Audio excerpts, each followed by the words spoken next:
Daily. Taste the Daily.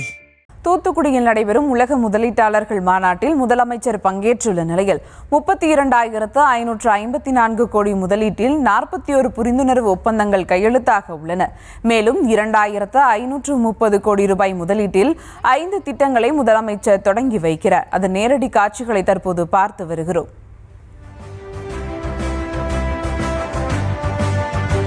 JSW plans to establish renewable energy unit in Thuthukudi, investing 5,225 crore and employing 3,000. கூடுதல் விவரங்களோடு இணைகிறார் செய்தியாளர் பாரி கார்த்திக். வணக்கம் பாரி கார்த்திக், விவரங்கள். வணக்கம்.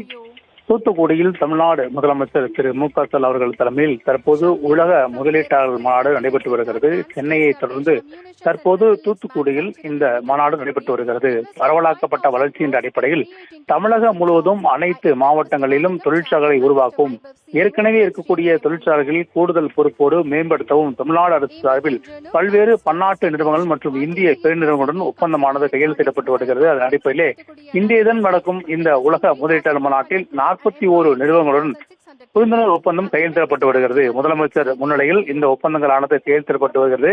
இதன் அடிப்படையில் தூத்துக்குடி, திருநெல்வேலி, விருதுநகர், ராமநாதபுரம், கன்னியாகுமரி, மதுரை, திண்டுக்கல், தேனி உள்ளிட்ட தென் மாவட்டங்களுக்கு புதிய தொழில் முதலீடுகளை உருவாக்கும் வகையிலும் தற்போது இந்த முதலீடு செய்யப்படுகிறது. தூத்துக்குடியில் ரூபாய் 32,554 கோடி முதலீட்டில் புதிய நிறுவனங்கள் ஒப்பந்தங்கள் செய்யப்பட்டு வருகிறது. அதே போல 46 புரிந்துணர்வு ஒப்பந்தங்கள் மூலம் கிட்டத்தட்ட 49,000 பேருக்கு வேலை வாய்ப்புகள் உருவாகும் சொல்லை தமிழ்நாடு அரசு ஏற்பாடுபடுத்திருக்கிறது. மேலும் இந்த 41 புரிந்துணர்வு ஒப்பந்தங்களில் பல்வேறு புதிய நிறுவனங்களும் அதே போல பரவலாக்கப்பட்ட வளர்ச்சியின் அடிப்படையில் மென்மேலும், அதாவது ஏற்கனவே இருக்கக்கூடிய நிறுவனங்களுக்கு கூடுதலாக அவர்களுக்கு அனுமதி கொடுத்து புதிய வேலையாட்களை உருவாக்கும் பொருட்டு அந்த வகையிலும் மேம்படுத்தும் கூடிய திட்டங்கள் அடிப்படையில் ஒப்பந்தங்கள் கையெழுத்தப்பட்டு வருகிறது. அதன் அடிப்படையிலே 2,000 கோடி ரூபாயில் புரிந்துணர்வு ஒப்பந்தங்கள் தற்போது முதலமைச்சர் தலைமையில் கையொப்பமிட்டு வருகிறது. கிட்டத்தட்ட 32,554 கோடி ரூபாய் செலவில் தூத்துக்குடி, திருநெல்வேலி, விருதுநகர், ராமநாதபுரம், கன்னியாகுமரி, மதுரை, திண்டுக்கல், தேனி உள்ளிட்ட தென் மாவட்டங்களுடைய இந்த தொழில் வளர்ச்சியை மேம்படுத்தவும், அங்கு வேலைவாய்ப்பை மேம்படுத்தவும் தமிழ்நாடு சார்பில் இத்தகைய முயற்சிகள் செய்யப்பட்டு வருகின்றன. அது மட்டுமல்ல, சென்னை, திருவள்ளூர், காஞ்சிபுரம் என சென்னையை சுற்றியே அதிக தொழிற்சாலையை உருவாகும் நிலையில் தென் மாவட்டங்களுக்கும் வளர்ச்சி ஏற்படுத்தும் வகையில் தான் தமிழ்நாடு சார்பில் இத்தகைய தொழில் ஊக்குவிப்பு மாநாடுகள் நடைபெற்று வருகிறது.